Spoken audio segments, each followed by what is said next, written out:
Thank you, everyone, for joining the National Coalition for Homeless Veterans and our federal partners at VA for this Maximizing Capital Grant Opportunities for Existing GPD Providers webinar. My name is Spencer Bell.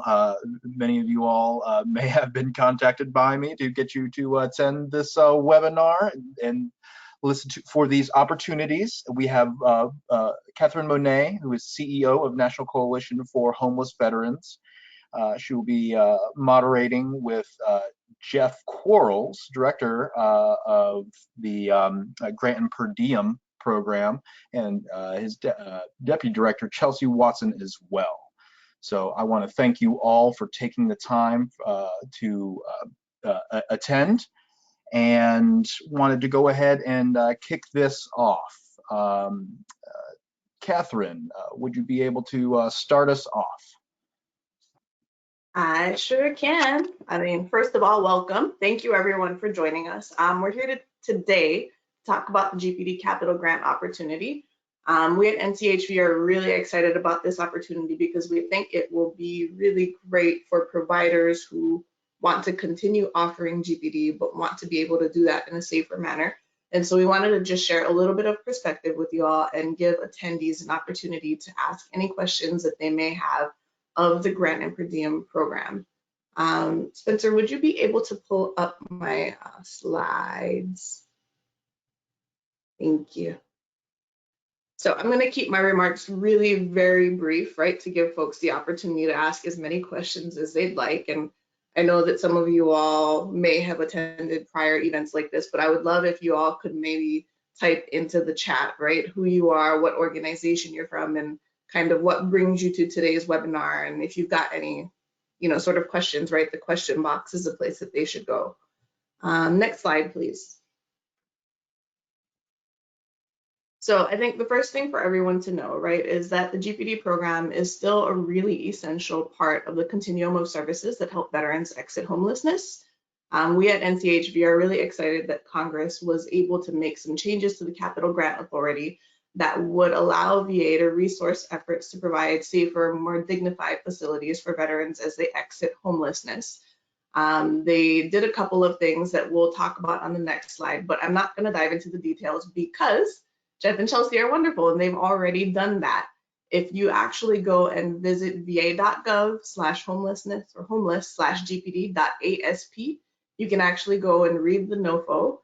You can look at some of the webinars that have already happened, right? They did an overview webinar. There's one on how you actually apply. And then there's also an office hours Q&A session that is actually really informative, where organizations were typing in questions on very specific issues that they were grappling with as they considered how to apply and how the capital grant might work with their facility and the services they provide and some of the particular issues that they may have related to prior capital grants. Let's head over to the next slide, please, Spencer. So I wanted to give everyone at least a quick and dirty overview of some of the things that we at NCHV thought were really important for you all to know to kind of orient you, right? And the first thing is that there's $50 million available for current per diem only grantees. So if you don't have a grant, this ain't for you yet, right? The grants are able to, the grants allow providers to purchase, build, or renovate existing GPD beds from congregate beds into private bedroom and bathroom units within the same VA/NC catchment area, right? There are limitations on how much you can get per bed. It's $50,000 with a maximum of $2.5 million per grantee. One really important thing that Congress was able to do was to waive the normal match requirement for the grant, so you don't have to come up with any additional funding to renovate unless you need more than $50,000 per bed. And you're also able to waive the OMB real property disposition requirement. So that means that you'll still be subject to VA recapture requirements, but the longer OMB real property disposition requirements do not apply to this grant in this period only. Once awarded, there is some limitations. You can draw down expenses starting on October 1, and there are some peculiarities around being able to spend, I think, even earlier than that, which Jeff and Chelsea can explain in more detail. And you've got about 24 months or less, hopefully, right, during which to bring your new space online. And then just, we've got the deadline at the bottom, right? May 25. So it's coming up if you're thinking about it. We really hope that you all will listen and ask whatever questions you've got and continue to have dialogue with the GPD staff office as you think this through. I think what I want to do now is kind of kick this off to Jeff and Chelsea to share a little bit more about the opportunity and some of the thinking within the GPD office as it relates to this. Okay, Spencer, next slide. Listen, first of all, thanks everybody for joining. I know many of you have had the opportunity in the past to attend some of the other webinars that Chelsea and I have done over the last month or so, and we really appreciate you attending those. And if you hadn't, please check those out, particularly if you're needing to understand the details of the notice of funding availability, or if you have questions. There's a lot of information on the office hours, as Kathryn was mentioning. We'd like to thank NCHV for putting this together for us and their ongoing support of the program. We're very excited about this opportunity for this particular grant, and we're very grateful to VA for pulling together the $50 million in CARES Act funds to support this. We raised the idea, laid out what we wanted to do, how it impacts the program overall, both short-term and long-term, and was able to get this $50 million. So the real key for us is to be able to execute this grant to show the importance of not only having these individual spaces, but that folks are interested in it, that we can be successful with it, and hopefully build on other opportunities in the future as we transform continuously how transitional housing looks. Let me pause for a second, Chelsea. I will give you a moment to have some starting comments, and then we'll get into the slides a little bit. Sure. Thanks everyone for joining us. I think the goal for us today is to make sure that all of you understand the grant, that we're available to answer any questions that you guys may have, clarify any points. This is different than anything we've done before. And so we know there's questions out there. So we just want to make sure as we approach the due date for this grant round that everybody who could benefit from it, takes advantage of the available funding, right, by applying for the grants. So just trying to be here to answer whatever questions you all have. Okay, so you already know about the opportunity itself, and the idea is to basically reduce the shared living space within our transitional housing portfolio. As the Office of Management and Budget actually now, as you're writing and putting together any particular grant, and you notice the funding availability, they're curious as what is going to be the measurable outcome for this. And for us, the measurable outcome basically is to have less shared living at the end of the grant than we do at the beginning of the grant. Obviously, we have learned from this particular public health emergency the risks with shared living space with vulnerable veterans. About 3/4 of the veterans that we serve are in kind of a vulnerable health status with COVID. So we've done these. We have this risk report. Health risk report related to COVID that we are aware of with veterans, and looking at it, about 3/4 of the veterans are at risk. And so being able to have some safe space is really important. A little while ago, back in February through March, we did kind of a survey of an inventory of all of our locations. Chelsea was nice enough to pull together all the addresses for all your sites, right? And we were looking at this in relationship to a kind of COVID-19 response, but it also allowed us to do a couple of other things to look at, how our facilities were structured. And we've always had lots of questions about how much congregate living do you have? Kind of what is the breakdown? What does that look like? And so we reached out to through the VISNs to the GPD liaisons to say, okay, we've got these particular addresses. You know, kind of what do they look like? How are they structured? How are they organized? You know, what does the general settings look like? And what we found that if we looked at all of the different project locations, and for our per diem only, you know, we have basically two broad groups of transitional housing, transition in place, and then all the per diem onlys. The transitional places are basically individual units. So we're not speaking about it in relationship to this, but for the transitional housing that is per diem only, there were like 504 addresses. And of all those different project locations, about 56% of those project locations were in shared living kinds of arrangements. Then for the actual bed numbers, about 2/3 of the beds are in shared living arrangements. So for per diem only, about 1/3 are not in shared living, and then 2/3 are in shared living. So this presents a big opportunity for us to utilize something like our capital grant to address the shared living situation. It will just begin to chip away at it. And for a longer term standpoint, this is our opportunity to address the issue, make a case for moving forward with the issue. So I want to say again, it's really important for us to figure out what we can do to be successful in executing this so we can have the opportunity to do it again. Next slide. Okay, so this kind of gives you kind of a general idea of the configuration of the project location. So if you're thinking about a project location, you think about an address. So on the left-hand side, you've got like apartments and SROs.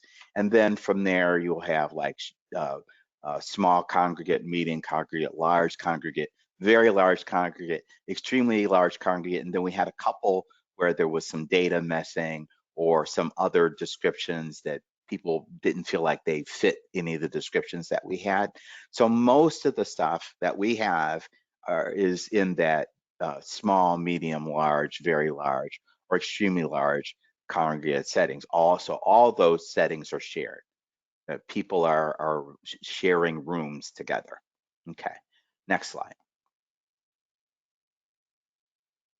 Now, if you go from thinking about the addresses themselves, you know, 123 Maple Street, instead of thinking about that, but thinking about how the beds within all these addresses are distributed, again, you can see most of the beds are kind of in the shared living kind of situation, and most of them kind of fall in that large congregate setting.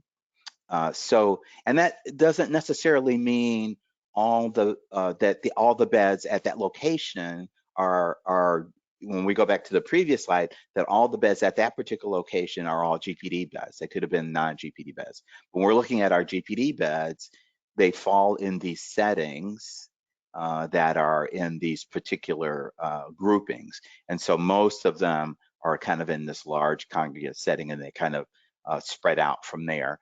And then you can see what we have in apartments and SROs. So this, you know, gives us a chance to kind of reduce these numbers over time. You know, we like to try to do this over the next couple of years. You know, obviously some of this stuff might take a little bit longer than that, but the goal is to try to do this in 24 months. But there is the opportunity, the data is there to show that, you know, we have a need, and we're able to make this particular argument for this particular funds to make a change in how our programs are designed. Okay, Kathryn, I think I'm going to hand it back to you. All right, so next slide, please. So before I touch on this slide, I think what I want to really stress to all of you who are listening, right, is that COVID was really a catalytic event for this country. And I think a lot of us spent a lot of time thinking about the ways in which people who were most vulnerable were impacted more than people who were not, right? And I think to some degree, conversations around what it looks like to get back to normal are happening, but I think to some degree the conversations go even beyond that, right? And people are thinking about the fact that normal wasn't working for the veterans that we were serving, and that that's not good enough, right? Like, we should be doing better. We should be creating much better facilities for them because that's what they deserve. They're veterans, right? And so I think to some degree, when you think about how some of this is filtering into the conversations around homelessness and housing policy, right? There are the realities of operating congregate facilities during a pandemic. And I know many of you may not have had COVID outbreaks at your facilities, but there were some shelters and some NCHB members who struggled with that, right? I'm going to be frank, some of them had outbreaks up to 50% of their veterans at certain points during the pandemic, and it's not easy. And that they did their best. They did pretty much everything right when you looked at, you know, applying infection control processes, thinking about ways to control entries and exits. But at the end of the day, congregate facilities are congregate facilities. And so when you think about that, I just don't think that that's acceptable for veterans, right? There are some ongoing conversations around, you know, housing first and the resumption of that, and the return to housing first being a really prominent role, or being, I guess, having a really prominent place, right, in the overall systems orientation of our federal policies to end veteran homelessness and homelessness writ large. And I think homelessness and housing first are fine policies to pursue, but I think that to some degree, there is still a need for transitional housing for special populations like veterans. And, you know, some of the folks in the youth homelessness space say that for youth, they still would like to have some transitional housing as well. And so I think there is a lot of thinking about how we make GPD continue to fit in to some of the constructs that are out there, and how we continue to operate GPD in a safe way, knowing that GPD is still an essential service that veterans choose in a lot of communities, right? I think we have seen a lot of communities really lean heavily in on using hotels and motels during the pandemic because they just didn't quite feel like the congregate nature of facilities was suitable for veterans with the high rates of community transition. And I think some communities seem to be really comfortable with that. Others are saying that there are some challenges, and that it would be really great to have, you know, their own facilities, just less congregate, within which to operate and deliver more services that are needed by people who are in housing. And I think the last thing, right, and this is something where I'm kind of preaching to the choir, right? If you're a provider and you're here, I think you know how critical the services are that you provide to veterans, and you know why veterans choose you over other options, right? And so I think, you know, when you think about what's happening in this space, there's a lot of discussion, a lot of thoughtfulness that goes into thinking about why we really need to focus on fixing facilities and making them just better for veterans, right? I don't think anybody is out here saying that transitional housing needs to go away, but I think the message largely is that it's an important part of the continuum of care, and that we need to make facilities better and healthier for veterans. Next slide, please, Spencer.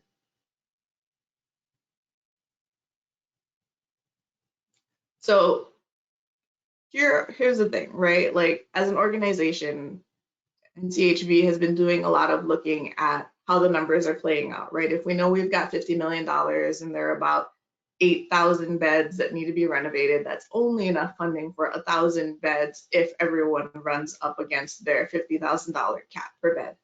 And so we think that there's more need out there. And we have been talking a lot to folks on the Hill about the fact that, you know, if everyone comes and actually applies and utilizes all of this $50 million, we're still going to have about 7,000 risky beds in an inventory of, I don't know, Jeff, what is it, like 11 or 12,000 beds overall, right? And that's still a lot.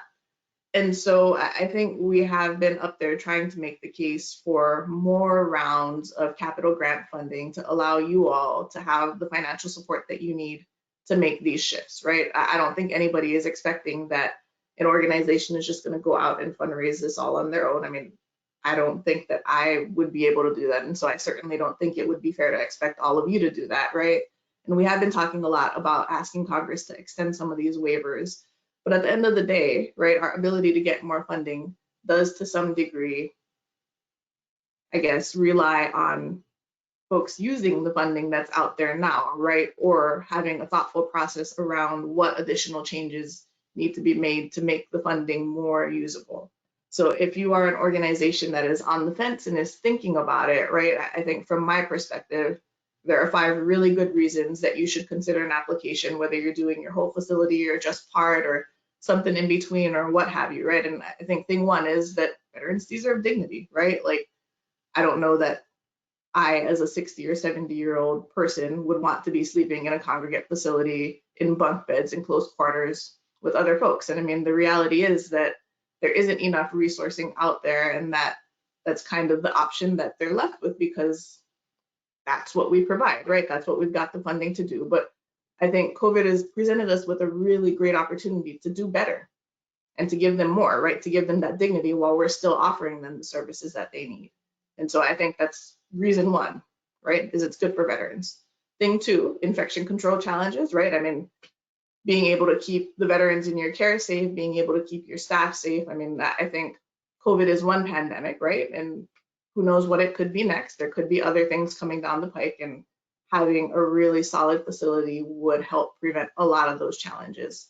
I think thing 3, right, is that when you look at the population of veterans that are out there, you know, veterans don't look like they used to, right? I mean, VA in general is a system that was built for single unaccompanied males, and the face of veterans today is kind of changing. We're seeing more women, we're seeing transgender veterans, non-binary veterans, and folks who don't necessarily fit the mold of what you might see in a congregate facility, or someone who might be comfortable sleeping in a congregate facility.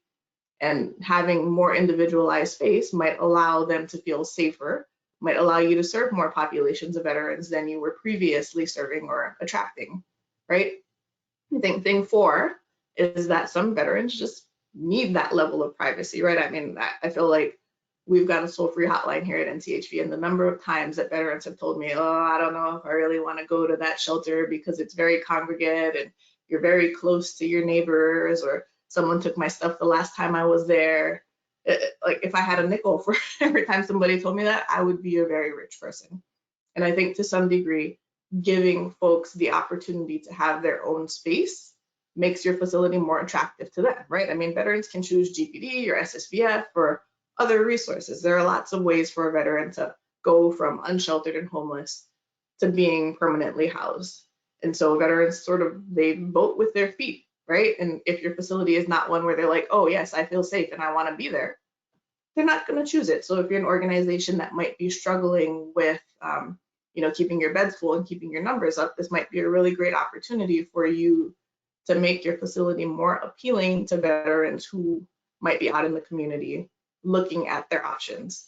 And I think the last thing, and I'm speculating here, so I will let Jeff or Chelsea tell me that I'm wrong, right? But, GPD is a competitive program now. It's not just an annual renewal where you just get the funding as long as you hit your targets, right? And so in the annual competition, I think to some degree, you do need to look at what you can do with regard to services, your facilities, and what have you that will make you competitive in future rounds so that you can continue to operate the great services that you're providing now, right? And so having better facilities is likely something that will make you more competitive in future rounds of per diem only awards, especially as you see the federal government kind of shifting its priorities and looking at ways to actively decongregate shelters, not only within VA programs, but within HUD programs as well. Next slide, please, Spencer. So there is one other thing that we wanted to flag with you, and it's that HUD also has some funding that recently was distributed to communities through the Rescue Plan Home Dollars. And that funding it's got a lot of uses, right? So permitted activities are development, rental assistance, supportive services, but also acquisition and development of non-congregate shelter units.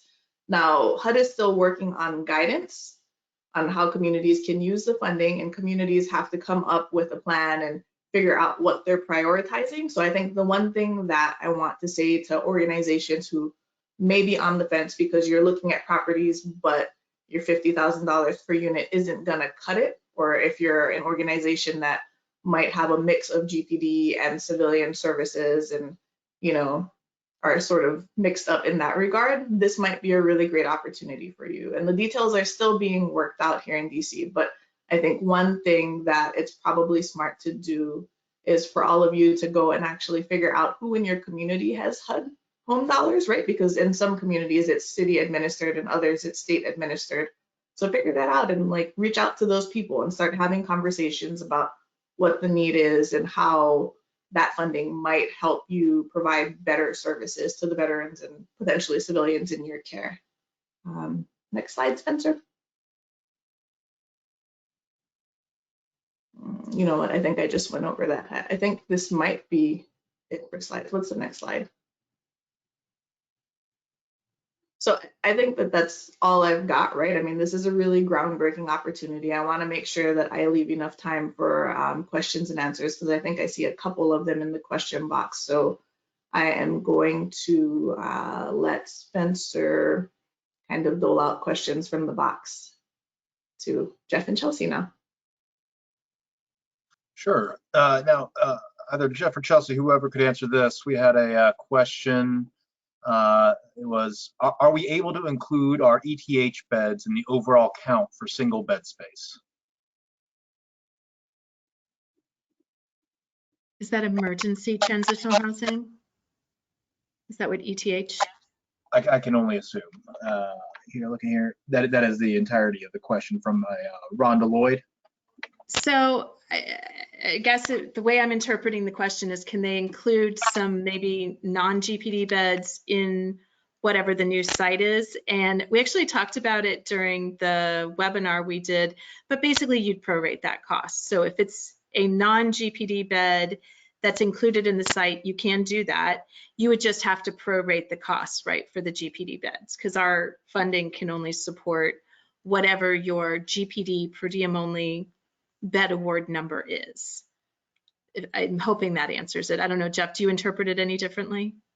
Yeah, I was kind of thinking it was the same thing. If you actually, if you're watching, if you go back and you watch the presentation that we have, there's a big section in Chelsea does on the Chelsea budget template. Anyway, when we talk about the budget, there's a section in there that talks about like what the total project cost is, and then what are unallowable costs, things that are above and beyond what can be allowed with the particular grant. And if they're per se, you got GPD beds and then non-GPD beds, the costs associated with the non-GPD beds would go in that portion of the cost. So we can't actually pay for those beds, but certainly can be considered in the project that you're explaining, and we would certainly like to know that that is what your plan is going forward. All right, I believe we got another one here, actually from Josh Stewart. How do you encourage people to who believe in the Barracks model as the best way to run their programs that moving to non-congregate living is the best way to go forward? Wow, I guess there are several things. Many of them go back to the things that Kathryn was talking about a little bit earlier. One, there's just crazy lessons that we learned through this pandemic, and we've actually had other public health kinds of things, but they haven't been pandemics. They've been in certain communities where we've had some challenges there. So there's that piece. There's certainly being able to serve diverse populations. I think that's absolutely true. I think if folks spend a little bit of time picking up the newspaper and looking at some cities who are thinking about making decisions to go out and buy hotels so they can move away from congregate setting shelters because of the most recent experience, I think that might be an indication for them. And if you've been on any of our calls recently, people have said, so does this mean that you guys are thinking about shifting what transitional housing looks like? And I've said, well, if we're investing $50 million in doing this, I would say yes, we're shifting the direction of that. We were immediately just before our capital grant. Some of you know about our special need grant that's out there. And one of the requirements of the special need grant, even though it's very small and maximum of 10 beds, is all those have to be individual units, private room with private bath. So it is the direction that we're moving. We're doing everything that we can to try to get ahead of the curve here. And you know, you can have conversations with even non-veteran sectors of the homeless planning population in relationship to shelters. There's certainly the same types of conversations that were going on.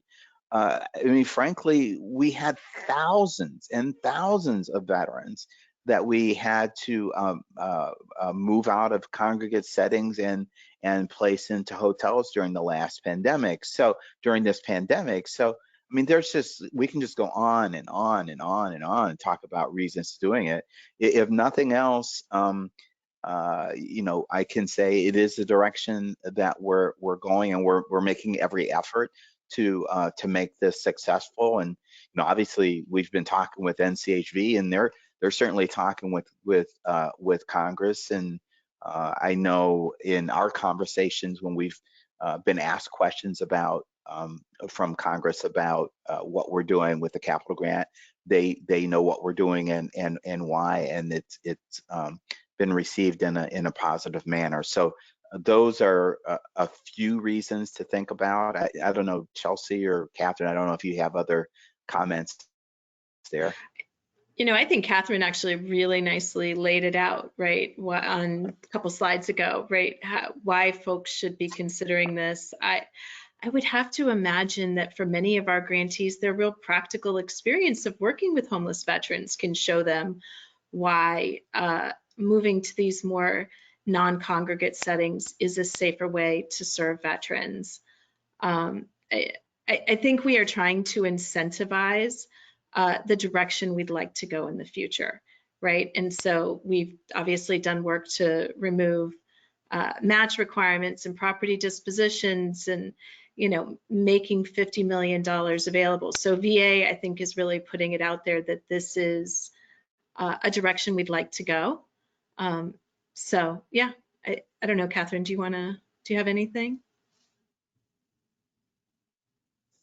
So I think that's a hard question to answer, Josh, and I'll be honest, right? I think the people that kind of believe in the Barracks model are very married to the Barracks model, right? And I think that there is a really good explanation for why we shouldn't do things that way, but I don't know. I mean, I think the one thing that I would worry about is organizations who are very married to their model to some degree, right, getting left behind and not having access to these capital grant funding opportunities, or maybe even having access to a later round. And I mean, God forbid we aren't able to actually get the waiver on match and waiver on OMB real property disposition requirements extended beyond this one opportunity. I mean, then it's a very different scenario where you have to come in with additional funding, VA is not paying up to 100%, you're stuck paying OMB back for all of these things that you have to do to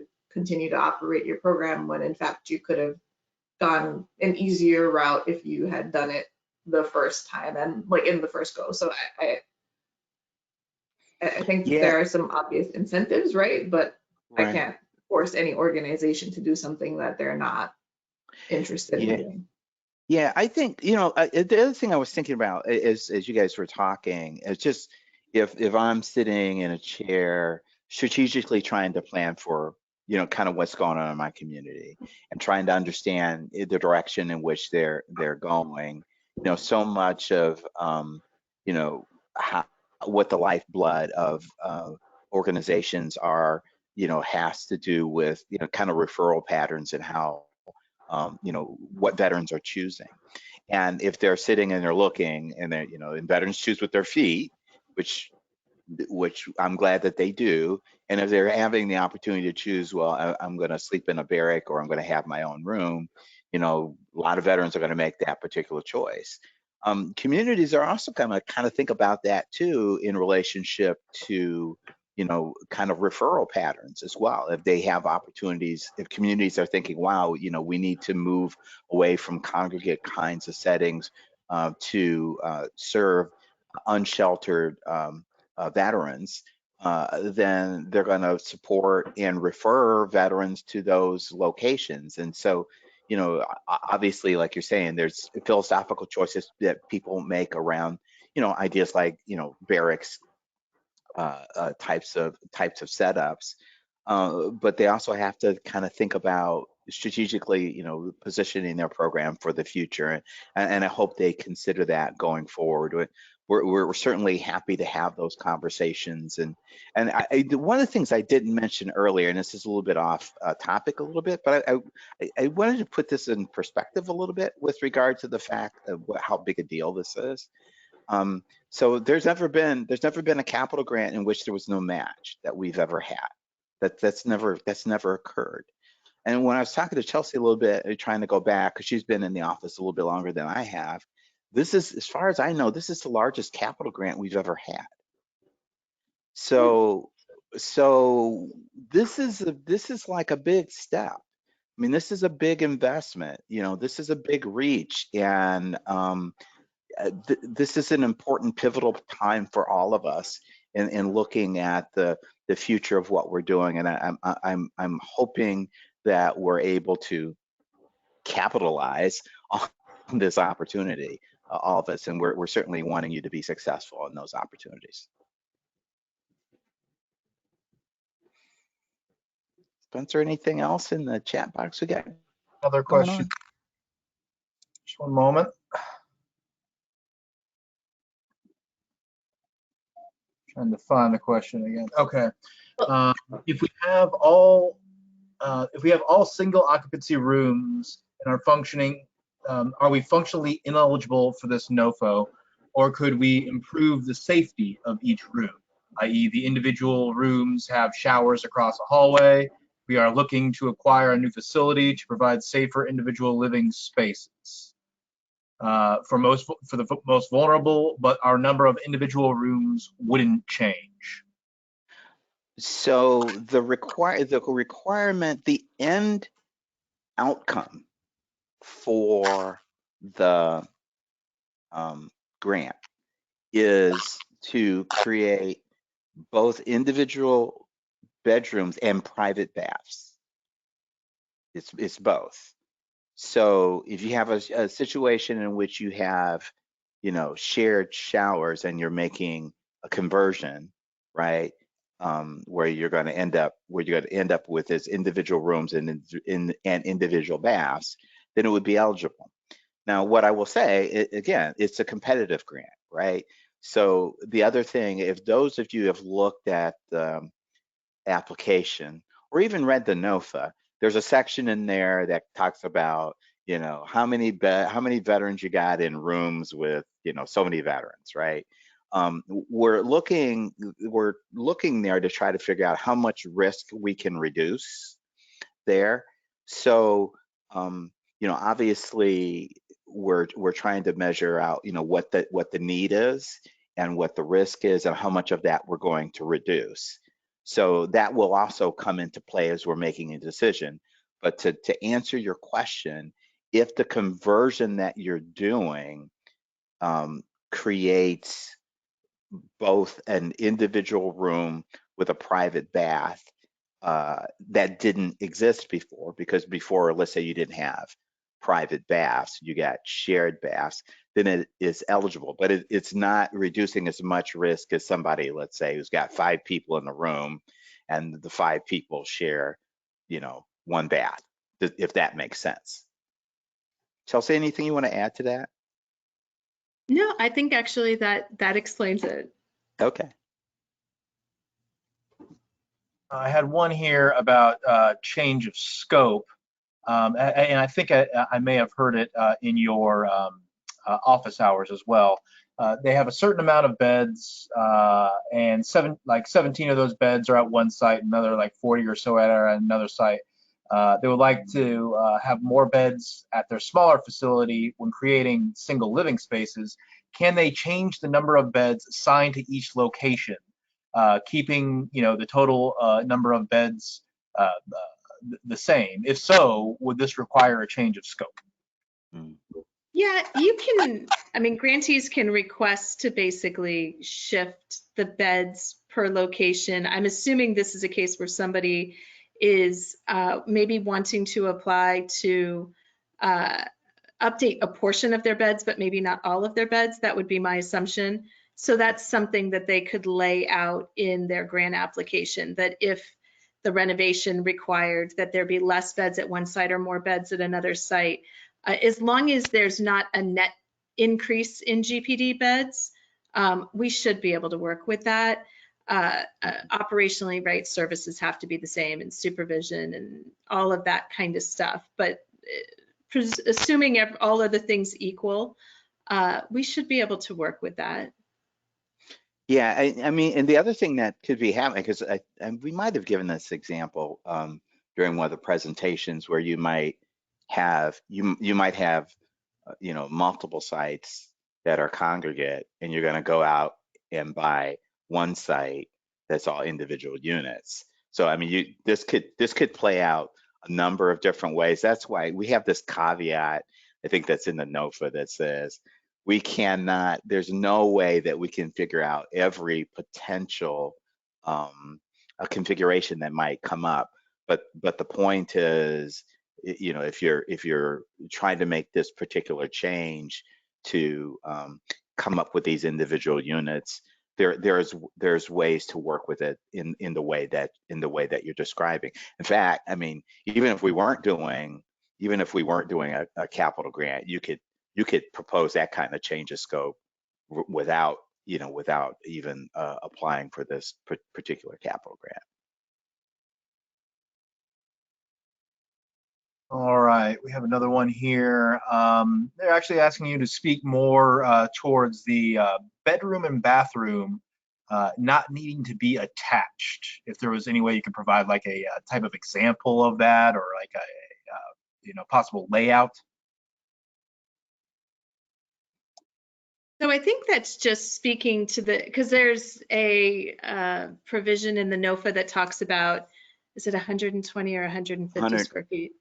I think it's 120, I think it is, yeah. Square feet in the NOFA. And so it could be that your bathroom is across the hall, but if your bathroom is across the hall, it is only still your bathroom. It's not an individual bathroom that's shared by a lot of people, because obviously from an infection control standpoint, that's not meeting the goal of the grant. But the bathroom doesn't physically have to be in the room. The bathroom could be down the hall, as long as it is only your bathroom and it's a full bathroom. Is that getting at what their question is? I believe so. And if you all, like, I guess it also asks in here if you have any ability to, if there's any way to post any like layouts or anything, that they would request that. This is Birdie Kauser. We have another question here from James Beer. And this may be something that you all may not know, since it is referring to the home funds. So in order to use the home funds going forward, GPD capital grant program, or sorry. So to be able to use the home funds for this GPD capital grant program, does the home agency need to apply to do this under the home NOFA? And has this home NOFA been posted yet? So that's a good question. I don't know whether or not that NOFA's been published yet, and I'm not sure about the first part of the question.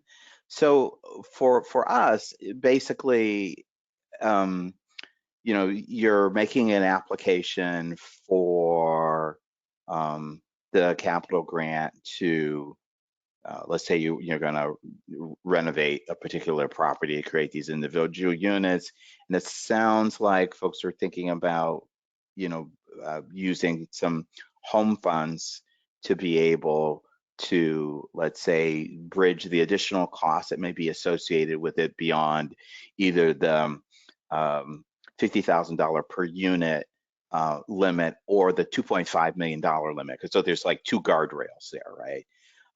And so I think what you would have to find out from as your organization is like having the conversation with however the homes funds work in your community and say, listen, this is kind of what we're trying to do, right?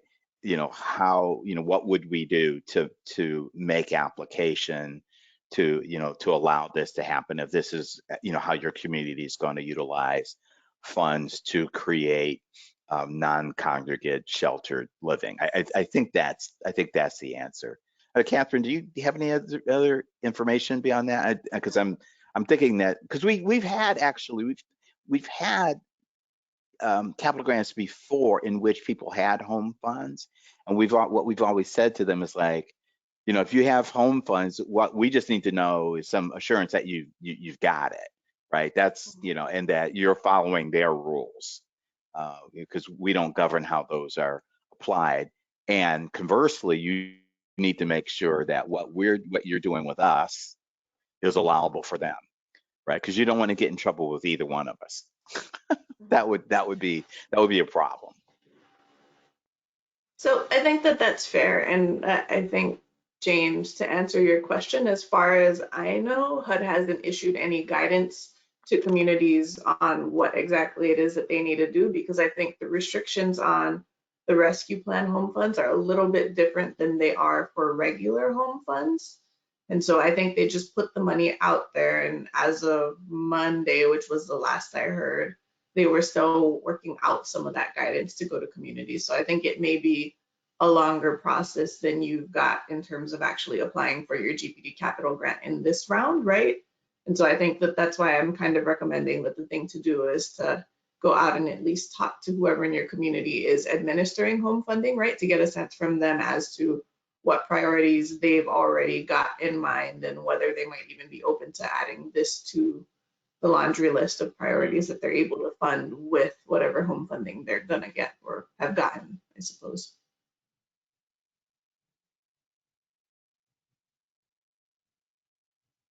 Okay, I think I have a situational question here. We have multiple bed units with shared bathrooms. We would like to take 48 rooms and divide them up to have private bathrooms. By renovating those 48 multiple bedrooms, we would have 58 single bed / bathrooms. We have 48 GPD contract beds. So will all 48 rooms qualify for remodel?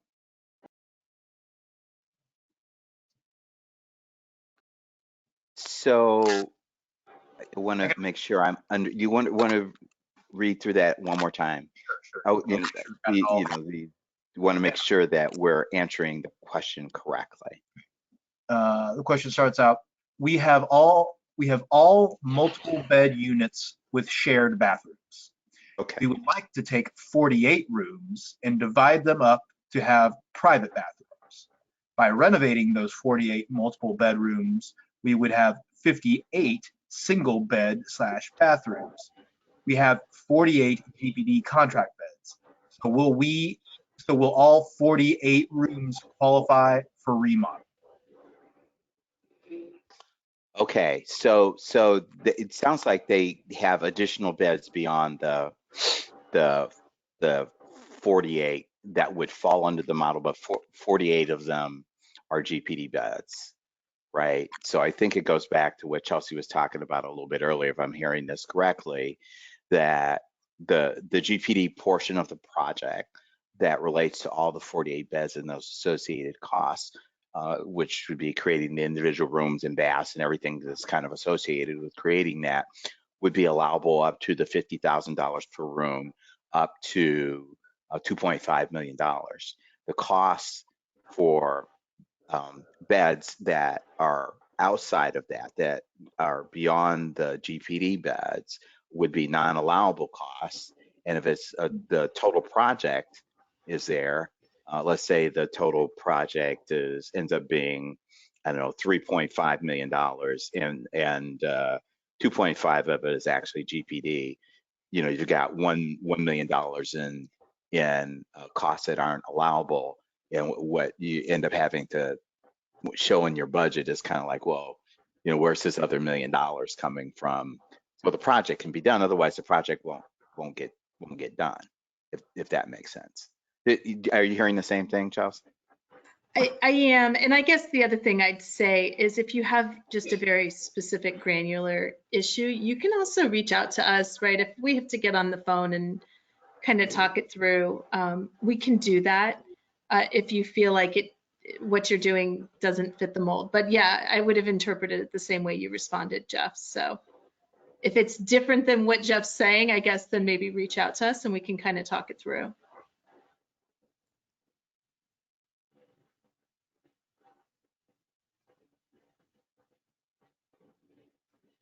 All right, I got one more here. If all of our beds are already in individual rooms, are we just not eligible? Or can we improve our rooms to be more safe? Our rooms have unwalled toilets and showers, you know, are across the hallway. Or can those not be used, and can we just use them for use funds for acquisition?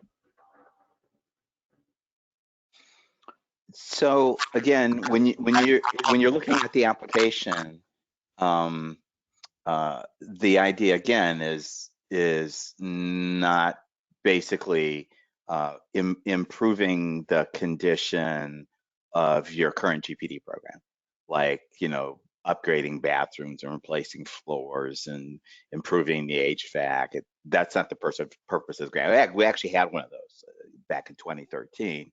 This is really a capital grant with the goal of creating something that doesn't currently exist within your current programs, which are private rooms with private baths. And things that are associated with that, the creation of that actual particular project that are required with that, would be allowable. If basically you already have, you know, private rooms and private baths, then it's not an allowable activity that we would fund.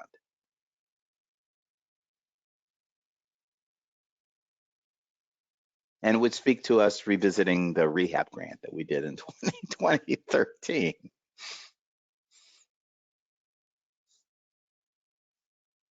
Pulling up more questions here, just one moment.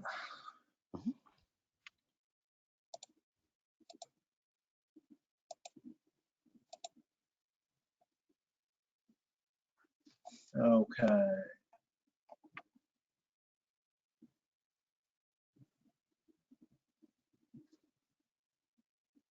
Can we end up having more beds at the end of this than strictly the number of beds that we currently have in our GPD if we are creating single room occupancy at less square footage? No, we can't increase your number of authorized beds through this process. So, I mean, I guess you could, but we can't pay for those costs. So we can only pay for the costs associated with creating individual spaces for the currently authorized number of per diem only beds. So you might end up prorating if for some reason it did actually create more beds. You might have to prorate a portion of that cost. So not that you can't do it, you just might have to prorate a portion of that cost as not part of the project, because it's only going to be the costs associated with your per diem only beds. So if they did renovate HVAC or something to be able to uphold all the new rooms that they were creating, they would just have to prorate back the amount above and beyond the number of beds that they originally had. Yeah, okay. If their project essentially ended up creating additional beds, those beds would have to get prorated out. We can't increase beds through this process. We can only create new individual spaces through this grant. Yeah, so when you end up with some other, I don't know, like infrastructure cost, or we end up having to figure out, they end up having to propose how they're going to prorate the cost based on the number of beds and the square footage associated with that for the entire project. So if there's, you know, like things that are space that are shared, or costs that are shared associated with that, or even thinking about like going to get another building altogether, right? And you got, I don't know, you got 50 beds that are GPD, and you're going to propose to have 60 beds, then, you know, 1/6 of that cost for that new building we wouldn't be able to pay.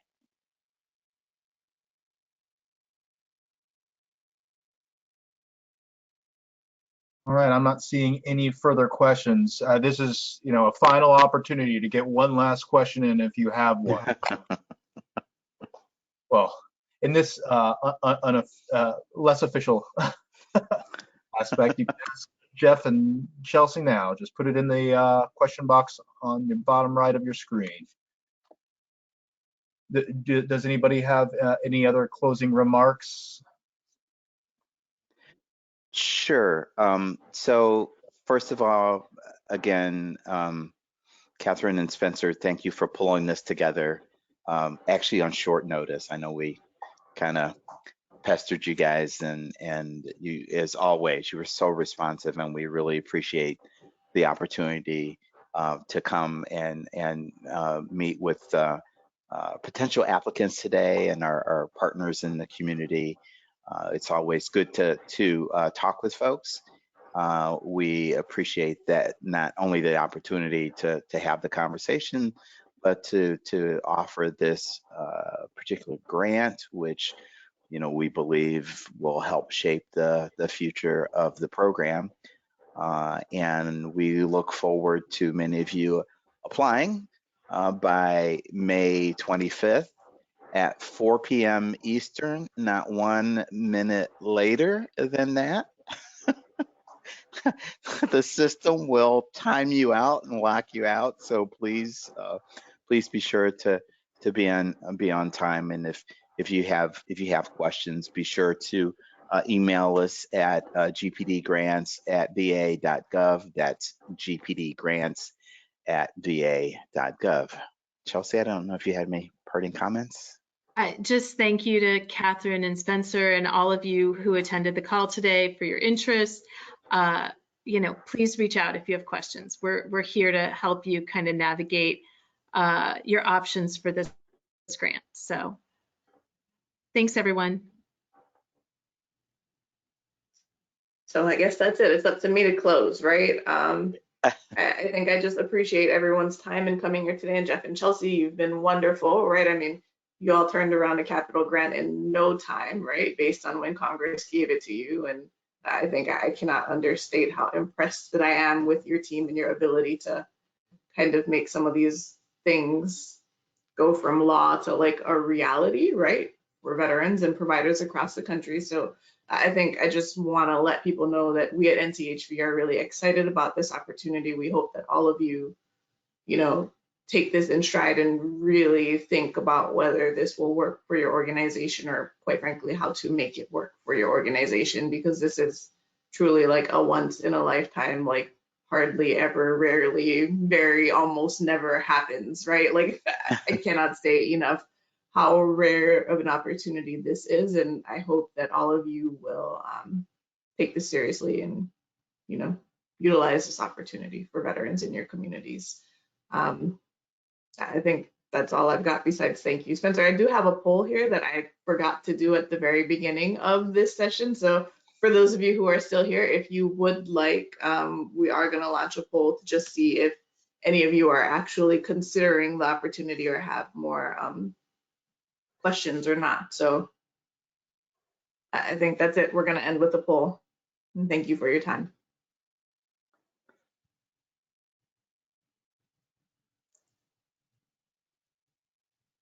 Thank you for attending. This concludes our webinar.